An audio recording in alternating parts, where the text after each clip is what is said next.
Hello and welcome to the Caymanas Park Highlight Show.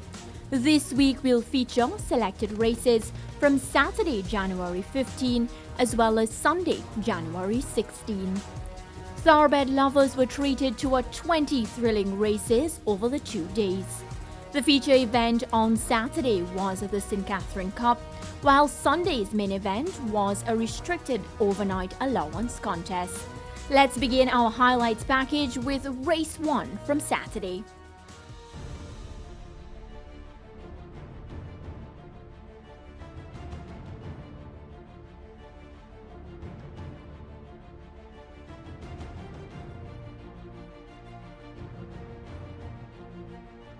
Waiting on the commands of Denzel Miller, who gives it, and they're off. Fair start. Pip shows good speed. No More Deals rushing up to challenge early on the outside. Prince Sanjay races on the rail, overtaken by Sergeant Charge. Monsieur Blue close enough if good enough. Sir Tajay runs the rail with Masterclass on the outside, and Slam trails. They've left the half mile in the first event. They arrive at the 7:16. Just about 8 lengths covers the entire field as Pip continues to battle up front on the run, passing the 3 and making the way now toward the 5/16. No More Deals continues to be attached to the outside of Pip. In behind them, Prince Sanjay and the Yellow Silk Sauce to make ground. Sergeant Charge needs to do more running. Sir Tajay is the one in the green down against the rail, but Pip now begins to become a slippery eel inside the final 3/16, slipping away a bit, but No More Deals is renewing the challenge just toward his outside. It is Pip. No More Deals has to be switched over against the rail as Pip just drifted off a true line, and it is Pip with that lead. Asked to come on once more. That's No More Deals and Dane Dawkins. It is Pip. No More Deals beginning to come forward, but just about too late. Pip looks to have beaten No More Deals. It's close. Then Prince Sanjay and Monsieur Blue go by together. Slam is 5th. Ridden by Robert Halladine, Pip edged No More Deals only by a head to win in a time of 1 minute 8 3/5 of a second, going 1100 meters. A narrow victory from Pip got the race day off and rolling for champion trainer Anthony Nunes and owner Mike Ross. Let's continue with race 3. This was a restricted allowance event going 1200 meters. The field was reduced to 8 following the scratch of horse number 5, Wowza. Gary Subrati's Atomica was the most fancied among punters at odds of 4-5. Fair start. Atomica and Lana Vicati just came out a beat slow. Luxol took off quickly. There goes Phoenix Risen in the red silks on the rail. And these two match strides on the run toward the 5. Atomica has been hustled up and joins them. Toward the outside, Power of Faith now beginning to be ridden along with Talona. Baby Like just in behind them. Maybe 4 lengths separates that bunch. A break back to Fly Messenger Fly, and Lion of Vicati is last. They've left that half mile. They arrive at the 7/16 and run the turn for home, and Atomica has a slim lead. Luxol challenging all the while, a neck down as they slip past the 3. A gap of 4 to Talona now beginning to make some ground. Phoenix Risen is fading back and put to the stick. Fly Messenger Fly and Baby Like race ahead of Power of Faith. Forget Lana Vicati with a mountain to climb as Atomica brings them into the lane and leaves the quarter pole behind. Luxol continues the chase on the outside, and the stick now comes out in the left hand of Dane Dawkins as he asks Atomica to repel the challenge of Luxol, who needs to find 2, and Atomica is bouncing away from Luxol inside the final 16. It seems to be all over. It is Atomica moving away and running away to win it easily in the end by 5. Luxol is second. Power of Faith is next. Close between Fly Messenger Fly wide of Baby Like on the rail. Gary Subrati's Atomica, ridden by Dane Dawkins, cruised to a 6-length victory to complete the 1200-meter trip in 1 minute 13 seconds flat. Race 5 was an optional claiming event contested over 1,000 meters round for thoroughbreds 3 years old and upwards. Glock, ridden by former champion rider Christopher Mamdine, was sent off as the 3-5 favorite. They're ready. They're off. Wifey says so. Last to go in, last to leave. Mother Nature gets a good start. There goes Broken Light on the outside, and Broken Light shows narrowly. Mother Nature, the grey, right there on the rail, and cuts the corner as they go into the half-mile turn. Wifey Says So was improved and now goes after those leaders. Key Witness is further back, racing in fourth, 5 lengths off the lead. Glock is on the inside, overtaken by Baltostrol. A gap of some 4 or 5 lengths opens up to right there in the fourth. That's Flying Bullet as they go making their way, flashing past the 7/16th. It's All Eye has overtaken the trail of Flying Bullet as they're into the top of the lane, and it is a Broken Light who holds the lead. Wifey Says So applying pressure on the outside. Mother Nature not too far away to land a blow if good enough as they come charging up toward the furlong pole. Broken Light and Wifey Says So going at it. Broken Light over on the rail, a narrow leader. Wifey Says So continues to hold the fight there on the outside, but it is Broken Light continuing to hold the advantage. Broken Light with a change of bulb has won it over Wifey Says So's and Glock Baltusrol, and It's All Eye. Glock failed to fire on the day and finished back in third. However, it was Broken Light, ridden by Hakeem Patinja for trainer Gary Griffiths, that secured the win. Broken Light clocked 1 minute 1 4/5 of a second for the trip going 1,000 meters round. Sunday's race 7 was a restricted allowance event going 1,000 meters round. Ian Persaud's consistent entry, Jordan Rains, was the 1-5 favorite. Ready for a start. They're off and racing. Will the Conqueror gets a good start. He right under the stand fence. Jordan Rains right in the middle, showing early speed. Also there, Super Duper tacking across from that far rail, coming down in the middle. Right behind him, that's I've Got Magic. Over on the far side, that is a Sudden Flight. They come towards the 3 furlong point, passing the 3, Super Duper and Jordan Rains. These are the two that's fighting at the moment. Right on there, outside on the far rail, that is Sudden Flight. It's Jordan Rains, Super Duper, I've Got Magic also coming into it. Under the stand fence, that's Will the Conqueror, left back with something to do. It's Jordan Rains in front and traveling nicely. Jordan Rains in front, about 2, now 3, 4 lengths clear, and Jordan Rains will give Dane Dawkins his third winner on the card. Jordan Rains, he's down in the end. I've Got Magic is second, third goes to Sweet and Smart, fourth to Will the Conqueror. Jordan Rains, ridden by Dane Dawkins, completed a routine victory for trainer Ian Persaud. The winning margin for Jordan Rains was 5 3/4 lengths, going 1,000 meters straight. The winning time was logged at 58 3/5 of a second. To Saturday's race 9 we go. This was the St. Catherine Cup, the feature event on the 10 race card. This was a 3-year open allowance event going 1,200 meters. They're off. Stranger Danger comes out at the back of the field. God of Love gets a good start, goes for that lead. Patriarch, the stablemate, now rushing up to join. Eagle One is kept off the early fractions, 2 lengths further back. To Awesome Treasure, a huge gap to Stranger Danger, and Nuclear Noon after a poor start, just trying to recover. They make their way to the half mile, about to go into that turn, and as expected, the speedball Patriarch takes them along, occupying pole position, 2 lengths back to Eagle One. God of Love just a neck down on the outside. Awesome Treasure is 3 lengths back and racing in fourth. A huge gap to Nuclear Noon, trying to recover as they leave the 3, and the driven Stranger Danger hopeless.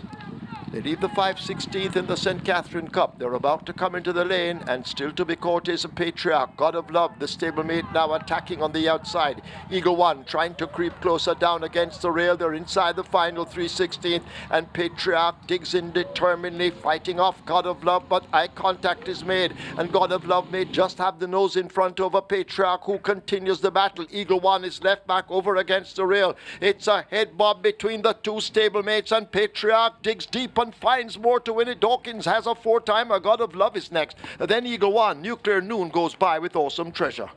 Fitzgerald Richards, Patriarch with Dane Dawkins aboard, secured the St. Catherine Cup at odds of 5-2. Patriarch was first past the post in a time of 1 minute 13 seconds flat to win by 3/4 lengths ahead of God of Love. Sunday was another thrilling day at the park and saw 10 races being contested. Jockey Dane Dawkins was eager to add to the 4 wins on Saturday. Let's begin a recap of Sunday, beginning with race 2. This saw Jason DaCosta's impressive entry, She's My Destiny, a hot favorite breaking from gate 2. The 6-horse Do Your Job was a late non-starter. Here's how the restricted stakes event unfolded, as 6 faced the starter going 1,400 meters.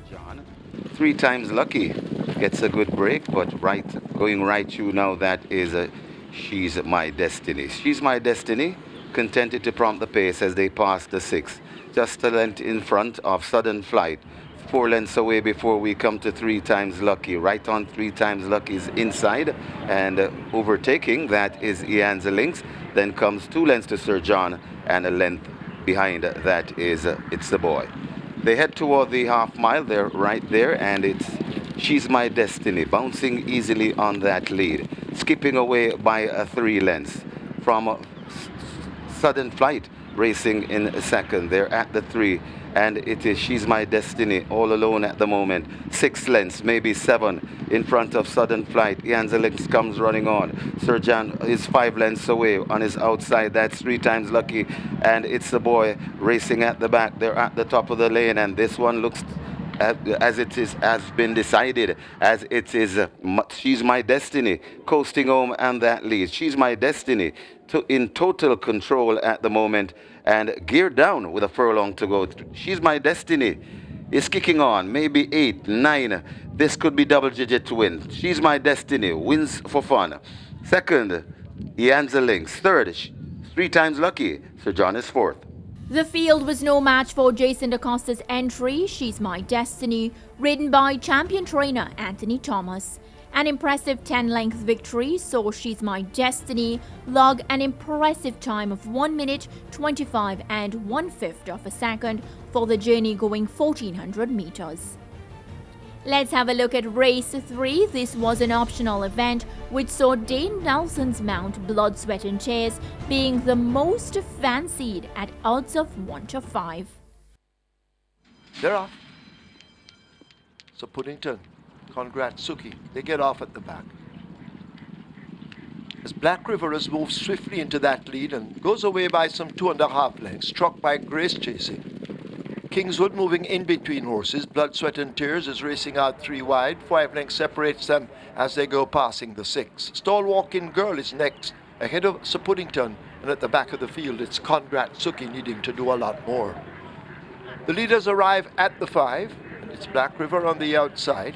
Kingswood now beginning to attack on the inside, and the tussle is on up front. 4 lengths back to Struck by Grace, Blood, Sweat and Tears and Stalwalking Girl, these 3 in a tight cluster. A gap of some 3 lengths back to Sir Puddington, and Conrad Suki yet to land a blow. They've left the 7/16th. On their way toward the final 3, and the war up front continues. Black River on the outside, possibly just the leader over the grey Kingswood, cutting the corner and hugging the fence. A gap of some 4 lengths opens up to Blood, Sweat and Tears, now being urged by Dane Nelson as the leaders come into the lane. Kingswood near the rail, Black River right alongside. It's been this way from the off, and Black River now looks to gain the upper hand over Kingswood. But watch Blood, Sweat and Tears now shaken up by magnificent Dane Nelson, put to the left-hand stick, and Blood, Sweat and Tears now explodes and gets that lead. Black River can't seem to find an answer to the questions asked by Blood, Sweat and Tears as they drive inside the final 16th. It is Blood, Sweat and Tears. Dane Nelson, magnificent Dane, comes away winning it by maybe 4 lengths over Black River. Then Kingswood, Stalwalking Girl is next ahead of Congrats Suki. Gresford Smith's Blood, Sweat and Tears completed a 5-length victory ahead of Black River to win in a time of 1 minute 36 and 3/5 of a second. Sunday's 4th event was contested over 1100 meters. It was a claiming event for thoroughbreds 3 years old and upwards. They're off and racing. Not a bad beginning as Task Force. Just one towards the back as they pass the 5. And it is Sir Kell showing speed on that lead. Being tracked by Casual Affair. Recovering and coming around that Task Force as they pass the 4. Then comes Assess Soup right on the rail. Alimony beside Alimony. That is Cartel, and laboring early at the back. That's Tradition. They pass the 3, and it is Sir Kell bouncing easily on that lead. About 3 lengths in front of Task Force in second. Coming on the outside, that is Assess Soup. Assess Soup back there in third. It is still Sir Kell in front, but here comes Task Force up the running rail. Task Force now, it's the front. Sir Kell still fighting on. It's Task Force and Sir Kell. It's still Sir Kell on the outside. Task Force right against the rail, and Task Force traveling the better of the 2. And Task Force goes on and begins to pull off Task Force will win. Task Force beats Circle. Then comes Alimony and the Cartel. Jockey Roger Hewitt completed the job for trainer Lon Curlew aboard Task Force. Circle, Alimony, Cartel and Assay Soup were your top 5 finishers. Race 7 was an exciting restricted overnight allowance event. This saw thoroughbreds 3 years old and upwards competing over 1200 meters. Gary Subrati's One Don was a 1-5 favorite. They're off in racing. One Done marginally misses it. Raw Liquid wants that lead. It's Raw Liquid just the leader. Here comes on the rail, that's Unknown Soldier. Coming on also and coming around rivals, that is Fearless Champion. As they pass the 5 heading towards the 4, Fearless Champion just the leader from Unknown Soldier right against the rail. Recovering nicely and going down, there goes the favorite One Done. He's down into 2nd. Raw Liquid comes next into 4th. Then comes in 5th, that is Let Him Fly and Gambler racing at the back of the field. They come towards the 2.5 furlong point and making the running. Fearless Champion marginally as One Done comes a calling on the outside right against the rail. That's Unknown Soldier coming back at them, but it's still in front. Fearless Champion, One Done pressing home an attack on the outside. They come towards the furlong pole and now One Done is the front from Fearless Champion. Unknown Soldier still left back against the rail. Racing in 4th, that's Raw Liquid, but One Done getting rid of rivals and going on to win. This is the 2nd for Robert Halladine. One Done wins from Fearless Champion. Unknown Soldier, Let Him Fly. Gary Subrati's One Don, with the spirited Robert Halladine aboard, landed the day's main event in 1 minute 13 1/5 of a second, going 1200 meters. Sunday's final event was a maiden special weight event for native-bred 3-year-old fillies. Jason DaCosta's outbidder was the most fancied at 3-5. The 9-horse Airstream was a late non-starter. They're ready. They're off. Cotterwood Cathy, Miss Khaleesi, the slowest to get away. Du Jour shows good early speed as they run now toward the 5 with that lead. Outbidder attacking early on the inside, and these two locked in a tussle as they leave the 5. Some 3 lengths back, Rapunzel racing just off the rail as they make their way toward the half-mile marker. Minnie de Wack in between horses. Zion's Princess out 3 wide as they go toward the 7/16. North London races ahead of Infinito. Miss Khaleesi asked to pick up a bit, and Cotterwood Cathy is left at the back. They leave the 3/8 behind them and run toward the final 5/16, and it is Outbidder who holds the lead from Du Jour on the outside of Rapunzel in the orange sleeves. And this is where the action is as they come thundering into the top of the lane. It is Outbidder over against the rail. The rider changing his hold and asking for everything. Rapunzel now let down on the outside. In behind them, that's Du Jour going nowhere at the moment, but on the rail it is Outbidder inside the last furlong. Outbidder with that lead. Rapunzel continues the challenge, but needs to find maybe 3 lengths as Outbidder is running away from them inside the final yardage. It's all Outbidder and Jerome Innes. They win by maybe 5 over Rapunzel. Then Du Jour. Minnie de Wack is next. 5th goes to the tiny Infinito. Rapunzel and company was no match for Jason DaCosta's Outbidder. The impressive filly ridden by Jerome Innes blew away the field to win by 6 1/4 lengths as she logged a winning time of 1 minute 13 3/5 of a second, going 1200 meters. As we recap a memorable weekend of racing, jockey Dane Dawkins failed to add to his tally of 4 wins from Saturday. However, Robert Halladine added 2 more wins to add to his 2 victories from Saturday, as both jockeys ended the weekend with 4 wins apiece. This has been another edition of the Caymanas Park Highlight Show. I'll see you next time.